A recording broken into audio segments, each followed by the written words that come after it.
Shalom. Let me get straight into this lesson. But I want to go back into this um, false doctrine that so-called Satan got kicked out of heaven, him and a band of angels, right? So this is the imagery that they gave you. And I'm going to go into this article that breaks it down. This article got a lot of invaluable information in it, a lot of information going into you devils. But this is the Edomites during the Renaissance. They came up with these different doctrines that Jake, because Jake don't know better. Jake gullible. You know what I'm saying?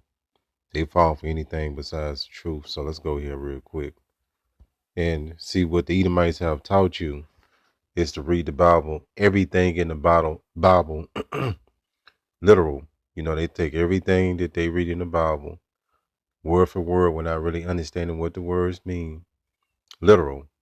And they don't understand what's dark sayings, what's poetry, what's poetic, what's prophecy, what's figuratively. You know, they just take everything literal because you was taught this, because Edomites have not the spirit to discern the Bible because it ain't their book. It's not their culture. They stole the culture and tried to make it fit. But we see all these things they got so wrong. They go to show you they not the people. Check this out right here that I'm going to get into this article. It says someone who takes everything literal can be called a literalist. Literalist. This term describes a person who interprets words and statements in their most basic sense. It says without considering figurative language or sarcasm. And that's these Christians, Edomites. They take everything in the Bible literal. Everything, for the most, literal. So when they go into that war in heaven, they don't understand precept among precept, line upon line. They're a little, here a little. We can see that you're not the people from all the errors that you make. There was another one that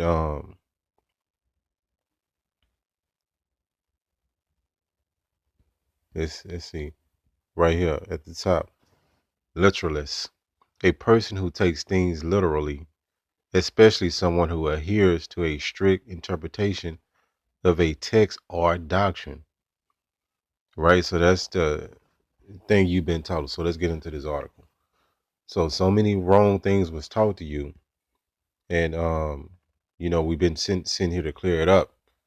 If you have the wisdom, the mind to understand. Give me 1 second.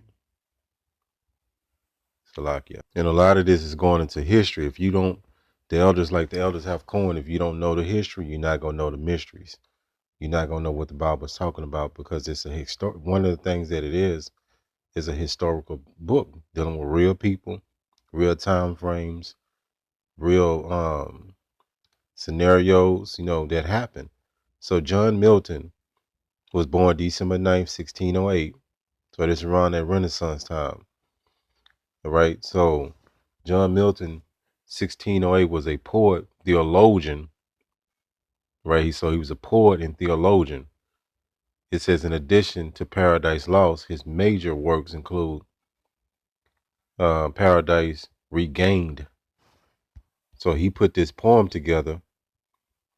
Matter of fact, let's just do this real quick. Give me 1 second. You see a Edomite. All right, right here, Paradise Lost. It says Paradise Lost is an epic poem in blank verse by English poet John Milton.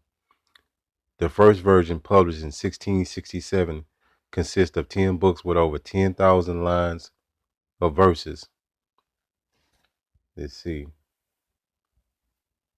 So this is what they came up with, all these false doctrines through this poem, you know, from this Edomite. Let me see. Right here. It says at the top, Milton's epic has been praised for its linguistics, richness, theological depth, and philosophical ambition. However, it has also sparked controversy, particularly for its portrayal of Satan, of some readers interpret as a heroic or sympathetic figure. So you got to do research on this, man, to go all into this. But that's how they came up with a lot of these false doctrines. So let's go here. Go into this article.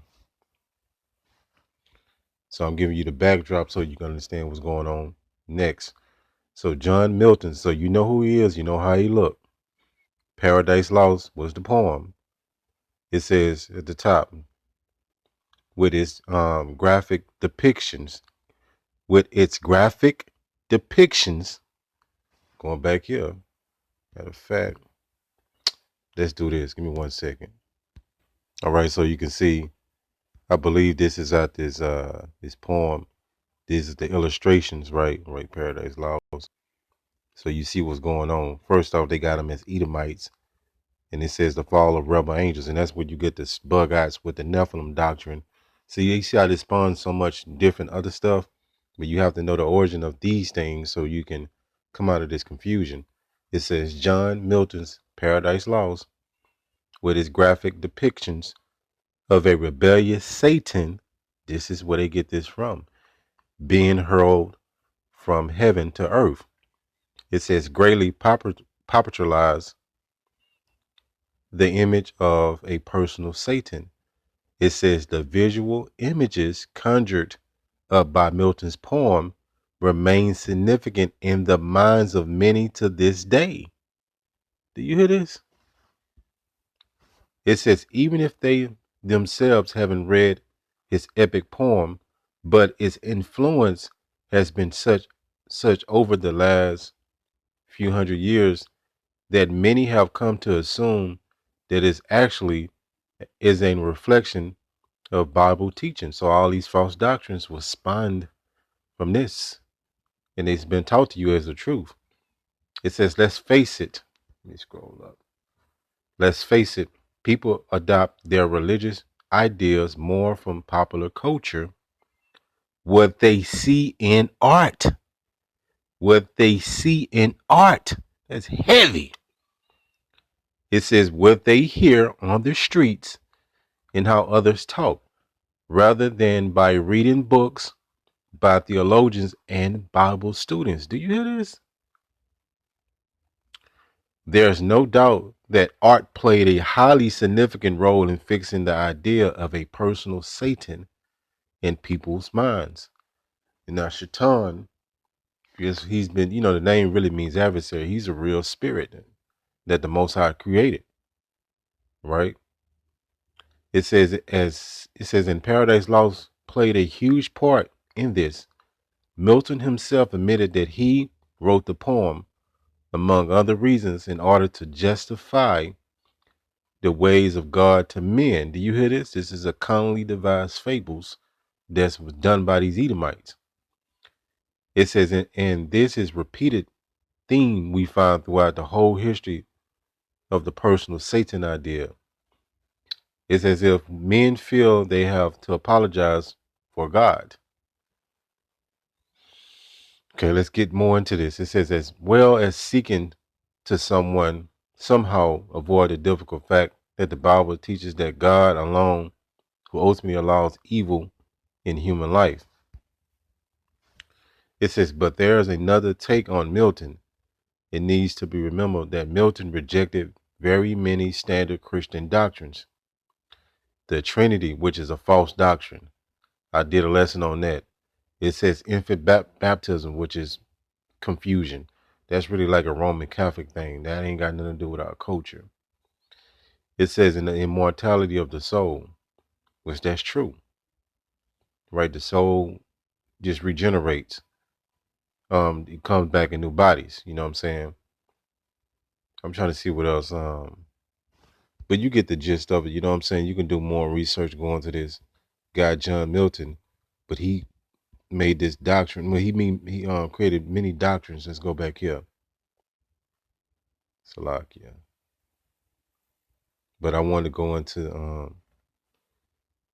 give me 1 second. Right, so I'm gonna get into this John Milton's, like these popular things that came from this poem that's entwined inside of Christianity's doctrines. It says right here, Milton's belief in free will means that humans are responsible for their choices, not God. And that's a lie, because Yahweh, by Hashem Yahushua, already created every spirit to do certain things at certain times. It is what it is. You know what I'm saying? We ain't in control of nothing. We couldn't even choose when we was gonna wake up. Even if we even woke up, think about that. We ain't in control of nothing. It says right here. This is a very popular one. It says Satan rebelled against God of his own free will, and Adam chose to disobey God. That's another lie. Satan never rebelled against the Most High. But they use this Revelation chapter 12 to support that madness, and they use other scriptures too, like Isaiah 14. You know, they go to the word Lucifer, which the word Lucifer just means light bearer. That was actually talking about the king of Babylon, which would be, the so-called president of America. And then it goes deeper to the international banking families, which control the whole world by means of the financial system, right? The Rothschild family and so on and so forth. It says humans can choose between good and evil and have obligation to choose good. So he came up with some other stuff as well, like I think the apple in the garden, which, that whole thing fiasco has been, it's like it wasn't a literal fruit. It wasn't an apple, first off, and it wasn't a literal fruit that so-called Eve ate. And Eve was not her real name. When you go into Hebrew, it's something different. I'm gonna leave that to another lesson. But all these things has been taught to you, and they didn't eat off no literal fruit, right? This was a philosophy, right? But again, that's a whole nother lesson. But he has, I'm trying to see, it was another big one. But these doctrines, give me 1 second.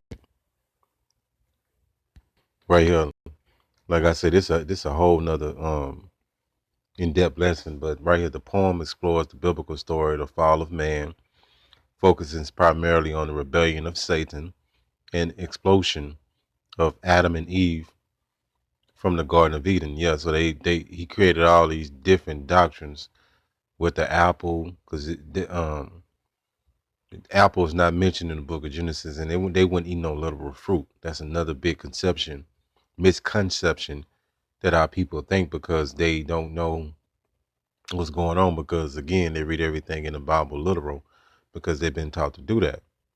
They don't know how to go deeper and analyze the scriptures and go into the words and precept and many other things you got to do as well.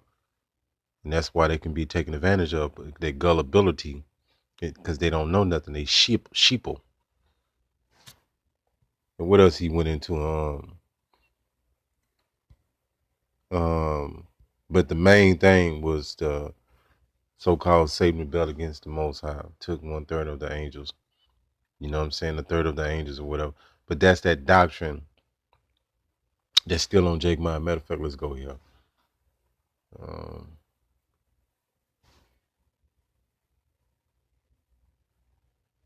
Let me see. Like I said, you can do your own research, go into it. And right here, it says Milton's story has 2 narrative arcs. One about Satan, Lucifer, which that's not talking about the spiritual demon Satan, as you know. It says in the other about Adam and Eve. It begins after Satan and other fallen angels. That's another one. The fallen angels, they call them Nephilim. There ain't no such thing as no fallen angels, right? Check this out. Have been defeated and banished to hell. There ain't no such thing as hell either. That's a cunningly devised fable. It's so, as it is also called in the poem Tartarus, which Tartarus is going back into Greek mythology. And I think if you go into one of the words in the New Testament, when you go look the word hell up, it goes back into the word Tartarus. So that shows you that Greek influence the Edomites put into, the Edomites from the Greek empire, which were Edomites, put that influence to the Greek inside of the Bible, right? And so on and so forth, man. It's a lot of stuff to go into. But hopefully this lesson has been edifying. Call Allah Yahweh, Bahashem, Yahushai, Bahashem, Rachat, Kodash. Shalom.